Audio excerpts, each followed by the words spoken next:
Olá, seja muito bem-vindo a mais um vídeo do canal Guia da Pesquisa. No vídeo de hoje eu quero falar como utilizar corretamente o et al. Conforme a ABNT. Eu sei que parece algo muito pequeno, que parece uma besteira, mas creia. Durante os anos em que eu fui mentora acadêmica, eu sempre via nos trabalhos pequenos erros que quando a gente junta ao trabalho inteiro, não é uma besteira e as pessoas, os revisores, percebem aquele erro. Então eu vou resumir nesta aula todas as regras e também uma exceção do uso do et al.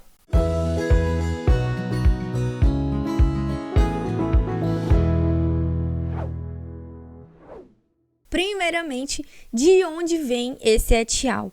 O et al é uma abreviação de et alia e significa e outros. É uma palavra que vem do latim e que é muito utilizada em citações, nos trabalhos científicos em geral, TCC, dissertação e teses, entre outros, quando você está se referindo, utilizando um trabalho científico, como artigos, por exemplo, que tem mais de 4 autores. Então, ele tira a necessidade de você ter que colocar na sua citação vários autores.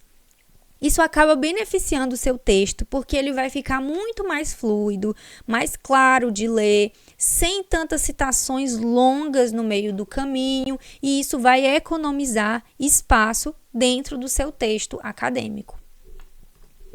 Então, vamos ver os principais erros que existem dentro do et al. Existem vários, mas eu vou mostrar aqui os principais.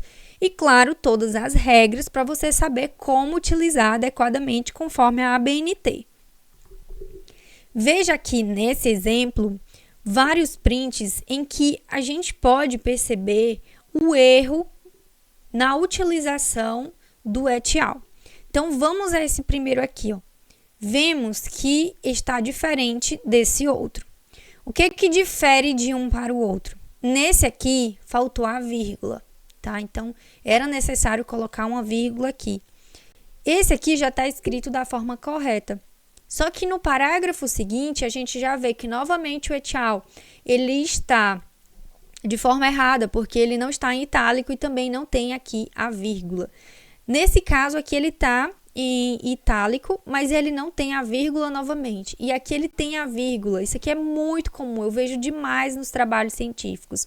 Ele vem antes, né? O ponto ele vem sempre antes e aqui não está dessa forma.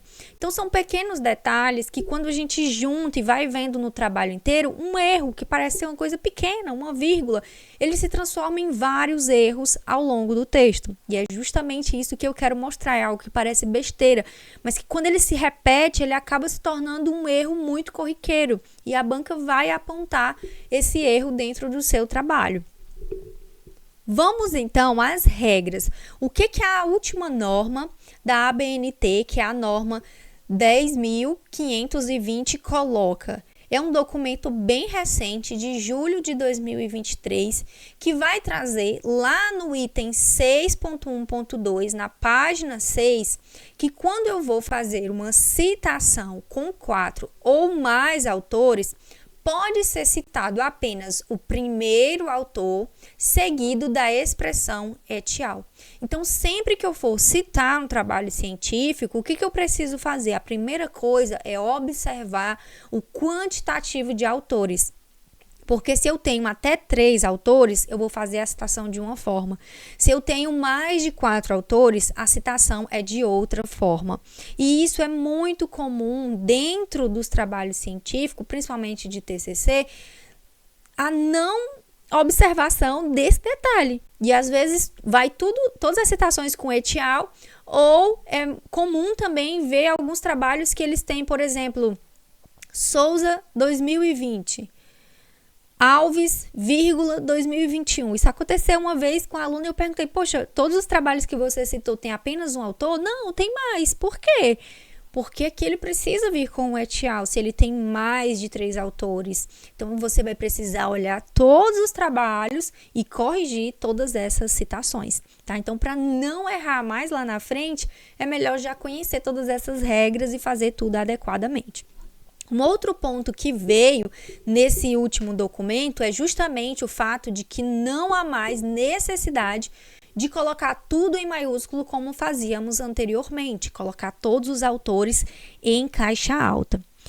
Nesse caso aqui, nós podemos observar mais de 4 autores. Então, como que eu faria a citação desse documento se eu utilizasse ele no meu trabalho científico?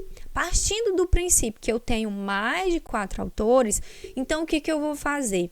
Pegar aqui o sobrenome do primeiro autor, colocar o et al, seguido de ponto e vírgula, o ano de publicação, que sempre vai vir aqui, entre parênteses, essa citação, seguida aqui do ponto final. Mas se um artigo não tiver esses 4 ou mais autores, supomos que ele tenha apenas 2, como nesse caso aqui. Então, nesse caso, que eu tenho apenas aqui, Almeida e Abreu, se eu tenho um autor, 2 autores ou 3 autores, sempre irão os sobrenomes dos 3. Nesse caso aqui, como que fica? Vou trazer aqui a informação que está lá no artigo, vou abrir o meu parêntese e vou colocar Almeida, ponto e vírgula, Abreu, vírgula, 2024. Fecho aqui o parêntese e coloco o ponto final. Por que dessa forma? São as regras. E também é muito comum ver um erro aqui, Algumas pessoas colocam para separar a vírgula. Mas o que é recomendado? Que para separar os autores, ponto e vírgula. Para separar o último autor do ano, uma vírgula. Então, não questione muito a regra. Simplesmente bote isso na cabeça. Sempre que eu tiver só 3 autores ou menos, eu vou colocar todos os sobrenomes. E esses sobrenomes eu vou separar com ponto e vírgula. E o último, para separar do ano, uma vírgula. Dessa forma. Para toda regra existe uma exceção, não é mesmo? E aqui, o que a gente vai precisar saber? Que existe uma exceção ao modelo padrão do et al, ponto e vírgula. E isso acontece quando eu tenho uma citação no meio do texto, dentro do texto, quando eu coloco o autor em ênfase maior do que a própria informação, que é muito comum naqueles casos que a gente coloca conforme o autor e seus colaboradores e o ano. Como nesse caso aqui, que eu fiz o print da própria ABNT, de acordo com Maciel et al, ponto, aí aqui ele coloca 2019 e a página. E nesse outro exemplo aqui, como nós podemos ver, também eu tenho aqui a citação no texto, dentro do texto especificamente. Estudo conduzido por Ferreira et al, ponto, 2023. Então, veja que somente nesses casos eu vou colocar apenas o et al, sem a necessidade de uma vírgula depois do ponto. Essa é a única exceção, tá? Na citação dentro do texto. Em sequência, eu trouxe aqui uma recomendação bônus, que é justamente o que está no item 5.2, lá na página 3 do documento que eu mostrei anteriormente. O que ele coloca? Que o ponto final ele deve ser usado para encerrar a frase. Por que isso? Porque eu vejo comumente, não raramente, que o ponto final ele vem aqui, antes dessa citação, tá? Então, muito cuidado para sempre deixar ele aqui no final, encerrando a frase. Ah, mas se ele estiver aqui pelo meio, a mesma forma. O ponto final, ele sempre vai depois dessa citação. Fechei aqui o parêntese, aí sim vem o ponto, certo? Em sequência, o et al, ele também pode aparecer na lista de referências, porque você vai citar todos esses autores e depois você precisa referenciar. Na lista de referências, o que rege o uso, as recomendações para a utilização correta do et al é essa outra norma aqui, que é a ABNT-NBR 6023 de 2018. O que ela coloca em relação ao uso do et al, que é o foco da nossa aula? Lá no item 8.1.2, o que ela coloca? Que na página 35, vem essa informação, que quando houver 4 ou mais autores permite-se que eu indique apenas o primeiro autor, e eu faço isso como? Por meio do sobrenome, nesse caso aqui em maiúsculo, porque é na lista de referências, mas as iniciais dos nomes dele, seguido da expressão et al. Nesse caso fica dessa forma, o et al. Com ponto, similar àquela exceção que eu mostrei. Então, aqui eu fiz um print de um documento da própria ABNT. Então, eu tenho aqui o sobrenome, as iniciais do nome, separadas por ponto. Em sequência, vem o et al. E um ponto.